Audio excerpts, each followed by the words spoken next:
આપણે બધા જાણીએ છીએ કે ગુજરાત રાજ્ય દરેક ક્ષેત્રે આગળ પડતું રાજ્ય છે અને દર વર્ષે આપણે ઉત્તરાયણની ઉજવણી સારી રીતે કરીએ છીએ અને એમાં ખાસ કરીને પતંગ ચગાવવાની જે જૂની પરંપરા છે એને જાળવી રાખવામાં આવેલ છે અને ઉત્સાહવર્ધક રીતે પતંગ ચગાવવાની કામગીરી આ દિવસે કરવામાં આવે છે.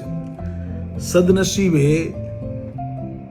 આમાં જે પરિવર્તન આવ્યું છે એમાં ચાઇનીઝ દોરી જે ઉપયોગ થાય છે એના કારણે મુશ્કેલી ઊભી થઈ છે અને આ જ સમયમાં કેટલા આપણા રેઝિડન્ટ બર્ડ્સ અને યાયાવર પક્ષીઓ છે એ આમાં ઘવાઈ જતા હોય છે, જેથી વન વિભાગ દ્વારા લાંબા સમયથી આ પક્ષીઓ બચાવવા માટે અને તમામ જેટલા એનજીઓ છે આમાં કાર્યરત છે એના મારફતે સારીમાં સારી રીતે કામગીરી કરવામાં આવે છે. પણ બસ 2015થી આ કાર્યક્રમનું નામ કરુણા અભિયાન આપવામાં આવેલ છે અને 10 જાન્યુઆરીથી 20 જાન્યુઆરી સુધી આ કામગીરી હાથ ધરવામાં આવે છે.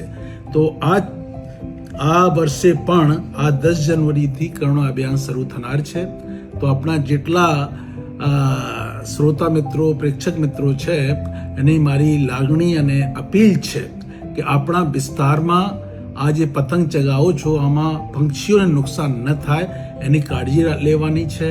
આમાં ચાઇનીઝ દોરીનો ઉપયોગ ન કરો એ જરૂરી છે અને કોઈ પક્ષી ઘવાઈ જાય એને મળે તો એને રેસ્ક્યુ કરીને અમારા રેસ્ક્યુ સેન્ટર સુધી પહોંચાડો અને જેટલા કાર્યકર્તા છે, જેટલા એનજીઓ છે આ ક્ષેત્રે કાર્યરત છે એને સહયોગ આપો, જેથી આપણું જે વારસો છે, આપણી જે બર્ડ્સ છે એમાં ઓછામાં ઓછા નુકસાન થાય અને વધારે એનો જીવ બચી શકે.